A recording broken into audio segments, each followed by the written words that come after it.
Zehra ya Zehra, Zehra ya Zehra, Zehra ya Zehra, Zehra ya Zehra. Ben senin şiirini nice yazım ki, bu sözler ya Zehra layıkın olsun seni körü. Ben de 1968-ci il 20 fevralda Lənkəran rayon Digər kəndində anadan olmuşam. 75-ci ildə orta məktəbə təhsil almağa getmişəm və 85-ci ildə təhsili müvəffəqiyyətlə bitirmişəm. Sonra Azərbaycan Politexnik İnstitutunda imtahan verib, instituta qəbul olmuşam avtomobil nəqliyyatının istismarı fakültəsinə. 86-88-ci ildə əsgərlik xidmətində olmuşam, SSR vaxtı. Əsgərdən qayıdandan sonra yenə institutun adı sonralar dəyişildi. Adı oldu Texniki Universitet. 93-cü ildə həmin Texniki Universiteti bitirmişəm, 93-cü ildə. Ondan sonra köçüb gəlmişəm Rusiyaya, Rusiyanın Moskva şəhərinə. 95-ci ildə İranın Qum şəhərinə təhsil almağa getmişəm, Rusiya vətəndaşı kimi. Və 2004-cü ildə təhsilimi bitirib qayıtmışam Moskva şəhərinə. Bu Hüseyniyənin ərsəyə gəlməsi üçün 14 il vaxt tələb olundu. Yəni 2004-cü ildə ilk dəfə İslam İlahiyyat Mərkəzinin ofisini biz icarə eləyirdik. Yəni təqribən 2004-cü il noyabr ayından etibarən. Yəni bu 14 il fəaliyyət əsasında 4 dənə ayrı-ayrı ofislər icarə olundu və ən nəhayət cəmaət də bu fikrə gəldi ki, müstəqil Hüseyniyəmiz olmalıdır. Ona görə də 2016-cı ildən etibarən cəmaətdən, bizim dindar cəmaətdən maddi vəsait toplanılmağa başlanıldı və 2 ildən sonra nəhayət 1 il qabaq, 2018-ci il 2 avqustda auksionda bu gördüyünüz bina alındı və ondan sonra da başladıq bunu təmir eləməyə. Bu əsl həqiqətdə Moskva şəhərində ilk müstəqil, şiələrin Hüseyniyyəsi sayılır. Birinci mərtəbə tam istifadəyə verilib, orucluqdan bir neçə gün qabaq, Şaban ayının axırıncı cümə günündə, mübarək bir gündə birinci mərtəbənin açılışı oldu və o vaxtdan etibarən birinci mərtəbə tam şəkildə fəaliyyət göstərir. Burada namazlar qılınır və cümə namazları və başqa mərasimlər keçirilir. Amma ikinci mərtəbənin təmiri hal-hazırda davam edir və məqsədimiz budur ki, qarşıdan gələn Məhərrəm ayına qədər ikinci mərtəbənin də təmirini başa çatdıraq ki, İnşallah bacılarımız da yuxarıdakı olan, onlar üçün nəzərdə tutulan Hüseyniyədən istifadə eləyə bilsinlər. Ümumiyyətlə, Hüseyniyənin binası 2 mərtəbədən ibarətdir. Birinci mərtəbədə sırf kişilər üçün nəzərdə tutulub. Burada mərasimlər birinci mərtəbədə keçirilir, cümə namazları birinci mərtəbədə olur. Amma ikinci mərtəbədə də təqribən 1/3 hissəsi qadınlar üçün nəzərdə tutulub, qadınlar üçün zaldır və o biri yardımcı otaqlar da ki, dərs otaqlarıdır ki, inşallah İslam maarifini bizim burada yaşayan cavanlarımıza çatdırmaq üçün inşallah orada dərs proqramları həyata keçiriləcək. 2004-cü ildə İslam İlahiyyat Mərkəzini qeydiyyatdan keçirdik. O, status nöqteyi nəzərdən dini təşkilat deyildi. Hüquqi imtiyazı şiələrin yox idi Rusiyada. Ona görə də 2007-ci il noyabr ayında biz eləyə bildik ki, Rusiya Federasiyasının Ədliyyə Nazirliyində Moskva şiələrinin dini təşkilatını qeydiyyatdan keçirdə bilək. Moskva şiələrinin dini təşkilatı 2007-ci il noyabr ayında Rusiya Federasiyasının Ədliyyə Nazirliyində qeydiyyatdan keçib. Bu, Rusiyada ilk müstəqil şiə dini təşkilatıdır və o təşkilat qeydiyyatdan keçəndən sonra artıq Rusiyada başqa dini təşkilatlar da qeydiyyatdan keçə bildi. Bu təşkilatın ofisində İslam maarifi, müxtəlif dini mövzularda tədrislər həyata keçirilirdi. 2007-ci ildən ta 2014-cü ilə qədər, 7 il ərzində fəaliyyət, uzun müddətli fəaliyyətdən sonra o ofisin yəni Hüseyniyəsi əlavə olundu, əlavə bir yer, ona bitişik bir yer icarə olundu, cəmiyyətin köməyi ilə ora təmir olundu. 2014-cü il may ayının 13-də açılışı oldu və 4 il orada fəaliyyət göstərəndən sonra yəni artıq cəmiyyətin istəyi bu oldu ki, biz burada, yəni burada darısqallıq olduğu üçün və cümə namazını biz tam şəkildə qıla bilmirdik. Çünki bəzi qardaşlar gəlirlər cümə namazında yəni sıralarda dura bilmirdilər, çünki darısqallıq idi. Ona görə zərurət yarandı və cəmiyyət bu qərarı aldı ki, biz yer almalıyıq. Ona görə də maddi vəsait toplandı. Bu Hüseyniyənin binası alındı. Birincisi Zavtara qəsdi 100.000 tirajla çap olunurdu. Bu şiəliyin Rusiyada yayılması və bunun zərurəti barəsində orada müsahibəmiz olub və dərc olunub. Zavtara qəzdində 2008-ci ildə 100.000 tirajla. Sonra rus dilində ilk dəfə olaraq Moskva şəhərində Fatimə Zəhra Salamullah Əleyxanın Mövludu Analar Bayramı kimi ilk dəfə rus dilində Moskva şəhərində qeyd olunub və orada hətta bizim qardaşlarımız olan sünnilərin saytlarında da, dini saytlarda da bu barədə məlumat verildi və müsəlmanların nəzərinə çatdırıldı ki, Peyğəmbər Səlavatıllahın əziz qızı Fatimə Zəhra Salamullah Əleyxanın ad günü İslam aləmində Analar Bayramı kimi qeyd olunur və qeyd olunmalıdır. Yəni ilk dəfə Moskva şəhərində bunun təməli 2008-ci ildə qoyulub, yəni bu təşkilat tərəfindən.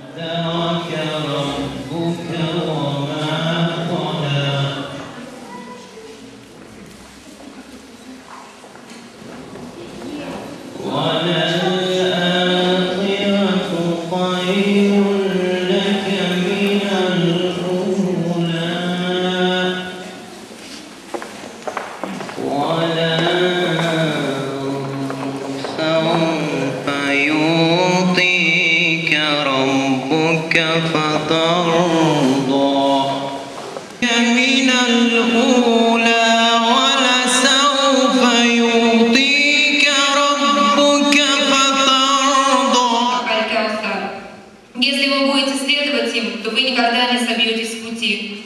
Таким образом, Аль-Каусар – это название райской реки, райского источника, и это же эпитет Фатимы Захры, алейхиссалам. Хотелось бы сказать немного о самой Фатиме, алейхиссалам. Она считается, она похожа...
Ondan sonra İmam Ali Aleyhisselam Mövludu Rus dilində qeyd olunub və ilk dəfə olaraq Rus dilinə İmam Ali Aleyhisselamın Nəhcül Bəlağa əsərini tərcümə eləyən, onun mütərcimi, tərcüməçisi Taras Çernyankanın iştirakı ilə yəni Mövlud Məclisi keçirilib Moskva şəhərində rus dilində. Окончание аятов, но это очень близко к стилистике оригинала. Это очень, перевод я отношусь к нему с большим пиететом.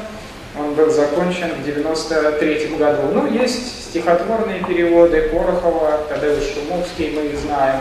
То есть, в принципе, переводов Корана на русский язык было достаточно. Переводов Навджуль Балаги не было ни одного до сих pор. Yani özünün viladet tarihi Abrahe Habeşe'den ki geledi Habeşistan'dan Kabe'ni yıkmağa, yandırmağa ondan 30 yıl sonra dünyaya geldi. Bu arada bir gün bunun atası Abu Talib aleyhisselam gelir bir yere. O yerde bir yaşlı bir adam var idi ve bu yaşlı adam 270 yıl Allah'a ibadet edən bir kişiydi. Hazreti Zeynəb Salamullahi Aleyhanın mövludu 2009-cu ildə, yəni Moskva şəhərində çox yüksək səviyyədə Nordost adlanan bir yer ki var. Hazreti Zeynəb Salamullahi Aleyhanın mövludunu çox yüksək səviyyədə qeyd elədik. Zaman Dini Teatrının üzvlərini ora dəvət elədik. Zaman Teatrı orada dini tamaşa təqdim elədi. O cümlədən indi Azərbaycanda məşhur məddah olan Hacı Talib və başqa məddahları dəvət elədi və yüksək səviyyədə keçirilən o məclis təqribən 1000 nəfərə yaxın bu tədbirin iştirakçısı olub və 2009-cu ildə bu tədbir yəni yüksək səviyyədə keçirilir və başqa tədbirlər keçirilib, çox saylı. Siz bir əyləşin. Mən baxım görüm burada nə var, nə yox. Nə sənətlər var.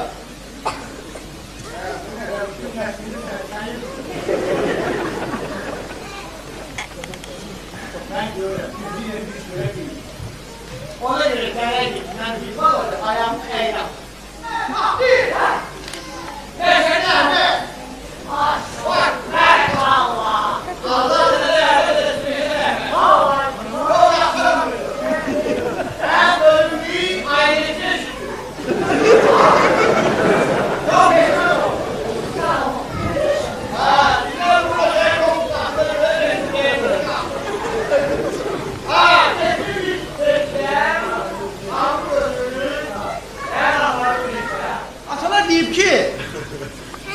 Atalar deyib ki,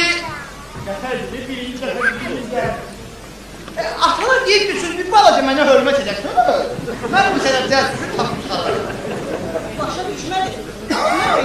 Əsərdə kimi atalar deyib, mən demirəm.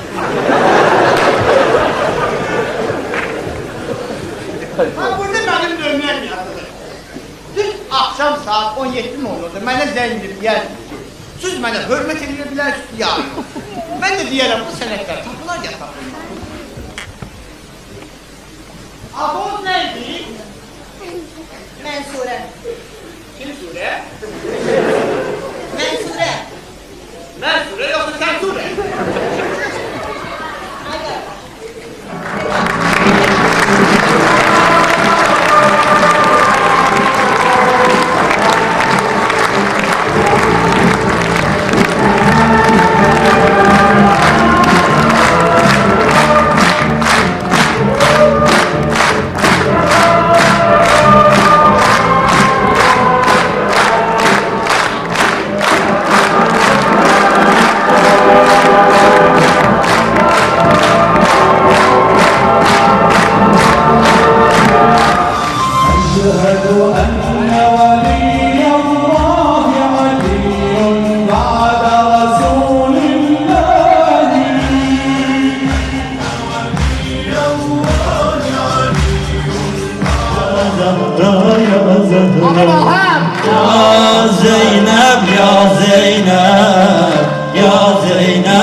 şərbət kimidir. Saflığı qorunan sərhəd kimidir. Anamız vətən də qürbət kimidir. Öz ana dilini bilməyənlərə. Mən qədim Qarabağ şikəstəsiyəm, Üzeyir nəfəsli gül dəstəsiyəm, Vaqifin, Səmədin nifrət səsiyəm, öz ana dilini bilməyənlərə.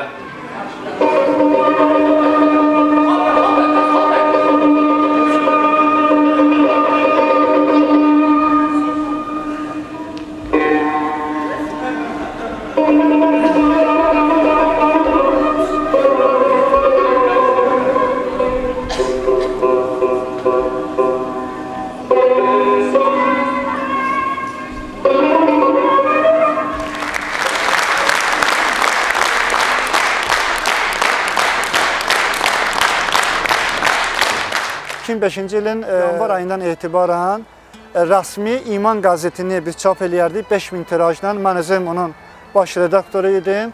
Həmin İman qəzeti Azərbaycan və Rus dilində çap olunurdu. Təqribən 3 il ərzində bu qəzetin müxtəlif nömrələri çap olub və bizim media resursumuz kimi, yəni İman qəzeti, yəni 5000 nəfər arasında paylanırdı və çox gözəl də reaksiya olurdu. Yəni cəmiyyət tərəfindən doğrudan da sevinirdilər. Yəni Rusiyanın ayrı-ayrı şəhərlərindən məsələn qəzet vasitəsilə bizimlə tanış olurdular, zəng edirdilər, təşəkkürlərini bildirirlər ki, çox sağ olun ki, belə bir qəzeti çap edirsiniz. Bizim ilk əvvəl saytımız var idi, Alişiya.ru, indiki saytın adı dəyişib, Alişiya MSK.ru adlanır. Bayqat Hüseyniya.ru saytımız var. Böyük tədbirlər ki, bayaq qeyd elədim, o mövludlar ki, böyük zallarda olub, orada yəni biz video operator dəvət eləyirdik, o tədbirlər çəkilirdi. Amma bizim öz Hüseyniyəmizdə bütün tədbirlər yəni videoya çəkilməyib, amma bir neçə il əvvəldən etibarən artıq bizim bütün tədbirlərimiz çəkilir və YouTube-da kanalımız var, Hüseyniyə TV. Həmçinin Telegramda da kanalımız var elə o adla və indi əlhamdülillah bütün tədbirlərimiz demək olar ki, istər cümə namazları olsun, istər bütün tədbirlərimiz yəni videoya çəkilir və paylanır və cəmiyyətin ixtiyarında qoyulur. İstər şəhadət günləri, istər mövlud günləri, yəni biz həm zallarda da keçirmişik, həm də Hüseyniyənin özündə azadarlıq məclisləri və mövlud məclisləri keçirilib.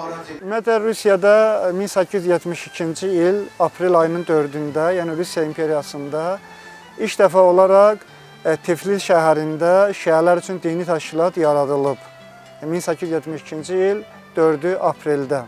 Çünki Rusiyada 16-17-ci əsrlərdən müsəlmanların dini işini idarə eləmək üçün dini idarələr yaradılıb. Amma şiələr üçün də Tiflis şəhərində, çünki Cənubi Qafqazda Tiflis Rusiya imperiyasında mərkəz rolunu oynayırdı. Ona görə də Tiflis şəhərində 1872-ci il 4 apreldə şiələr üçün də dini idarə yaradılır. Amma dövləti yaranandan sonra isə həmin dini idarə Bakı şəhərinə köçürülür. Və bir müddət bağlı idi, müharibə vaxtı təzədən açılır və onun adı qoyulur Zaqafqaziya Ruhani İdarəsi. Amma 91-ci ildə SSR dağıldığı üçün və SSR dağılandan sonra da onun yerində 15 dənə müstəqil respublika yarandı. O cümlədən Azərbaycan da öz müstəqilliyini 91-ci ildə elan elədi və həmin Rusiya imperiyasında yaradılan dini idarə Bakı şəhərinə köçürüldüyü üçün və Azərbaycan da müstəqil dövlət olduğu üçün o dini idarə artıq aid oldu yalnız və yalnız Azərbaycana və səhv eləmirəmsə 92-ci ildə onun adı da əvəz olundu, adı qoyuldu Qafqaz Ruhani İdarəsi. Amma Rusiyanın özündə ki, yəni Rusiya o SSR dağılandan sonra ayrı bir müstəqil dövlətdir, Rusiyanın özündə şiələrin dini işlərini idarə eləmək üçün demək olar ki, heç bir dini qurum qalmadı. Çünki həmin dini idarə Bakıya köçürülmüşdü SSR vaxtı. Bu respublikalar bir-birindən ayrılandan sonra Rusiyada bütün dini idarələr yalnız və yalnız bizim qardaşlarımız olan Sünni qardaşların ixtiyarındadır. Amma həm də Rusiyada SSR dağılandan sonra şiələrin də sayı artmağa başlayıb. Yəni Azərbaycandan, nə bilim Əfqanistandan və başqa respublikalardan, məsələn Gürcüstandan və Ermənistanın özündə ki, Azərbaycanlılar yaşayırdı, şiələr idi. Onlar köçüblər, gəliblər, Rusiyada məskunlaşıblar və Rusiyanın özləri üçün vətən seçiblər. Yəni burada artıq zərurət yaranır ki, yəni burada şiələrin də öz dini qurumları olmalıdır ki, İslam maarifini Cəfəri məzhəbinin ardıcılları arasında yəni təbliğ olunsun. Yəni belə bir zərurət yarandı və hüquqi cəhətdən də şiələrin də heç bir imtiyazı yox idi. Ona görə də ilk dəfə olaraq 2004-cü ildə İslam İlahiyyat Mərkəzini qeydiyyatdan keçirtdim.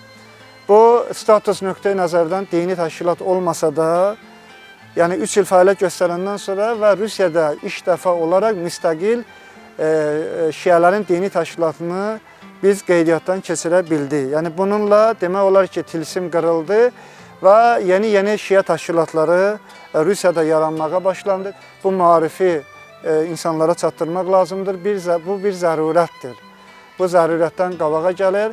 Ona görə də indi elhamdülillah istər Moskva şəhərində, istər başqa şəhərlərdə çoxlu sayda artıq dini təşkilatlar qeydiyyatdan keçib və həm də o hüquqi imtiyaz olmadığı üçün şiələr üçün o məscid tikmək də problemli bir məsələ olub, çünki dini qurum olmadığı üçün. İndi elhamdülillah dini qurumlar olduğu üçün artıq bəzi şəhərlərdə məscidlər də şiələr üçün tikilir və ona görə də Hüseyniyələr açılır və ona görə də Moskvada da biz məscid tikə bilməsək də elhamdülillah müstəqil bir Hüseyniyəni məsələn cəmaatın köməyi ilə biz ala bildik və açılışını həyata keçirə bildik ki, cəmaat inşallah bundan bəhrələnsın.